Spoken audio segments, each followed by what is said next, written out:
At the very end of the last video, I posed a very interesting question. Well, first let me remind you what we discovered in the last video. In the last video, we discovered that if we choose a basis that consists of the eigenvectors of the linear transformation, then the resulting matrix representing the linear transformation with respect to that basis, known as the eigenbasis, is diagonal, with the corresponding eigenvalues on the diagonal.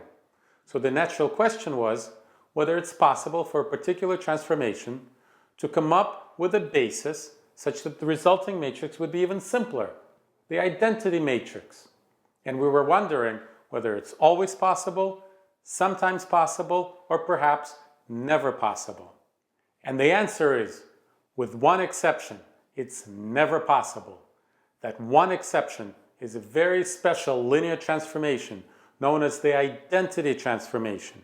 The identity transformation is one that leaves all vectors unchanged.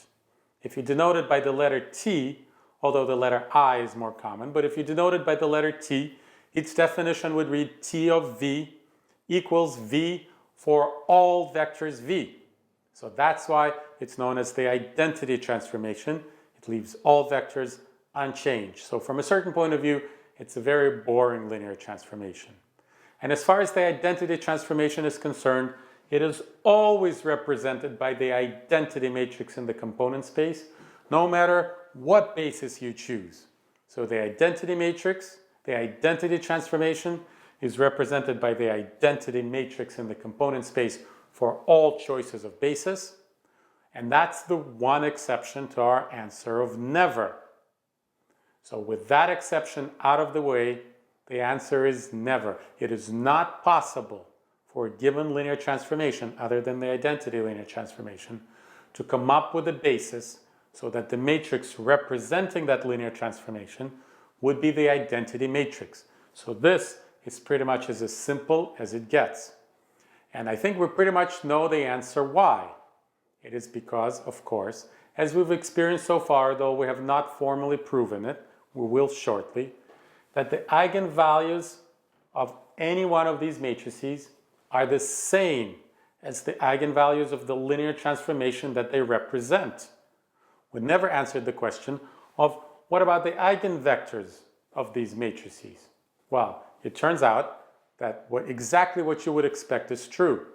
The eigenvectors of these matrices are the components of the eigenvectors of the linear transformation that you're studying. This is true across all linear transformations, across all kinds of vector spaces. So, if all of these matrices have the same eigenvalues, and those eigenvalues are not all ones, then of course this transformation cannot be represented by the identity matrix, because the identity matrix has all eigenvalues equal to 1, and any vector can serve as an eigenvector of that matrix. So it's inconsistent with all of these matrices having the same eigenvalues as the linear transformation. I just wanted to note that if you doubt it for a moment, then notice that all of the traces are the same and they all equal 6. They all equal 3 because that's the sum of the eigenvalues. And if you calculate the determinants, you will definitely find out that it's -6 in all the cases. So that's just additional confirmation to something that we've already experienced to be true, that these matrices have the same eigenvalues as the original linear transformation. So it cannot possibly be the identity transformation, the identity matrix for this linear transformation or any other linear transformation. So the one special case for which the answer remains the same, but the justification needs to be refined a little bit, is the case of a defective linear transformation, all of whose eigenvalues are 1s.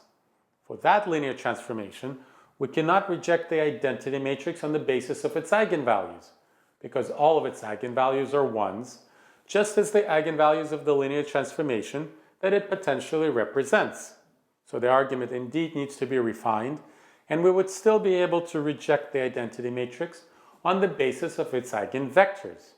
That's a little bit beyond the scope of this video, but rest assured that other than for the identity transformation, it is not possible to find a basis such that the matrix representing the linear transformation with respect to that basis is the identity matrix.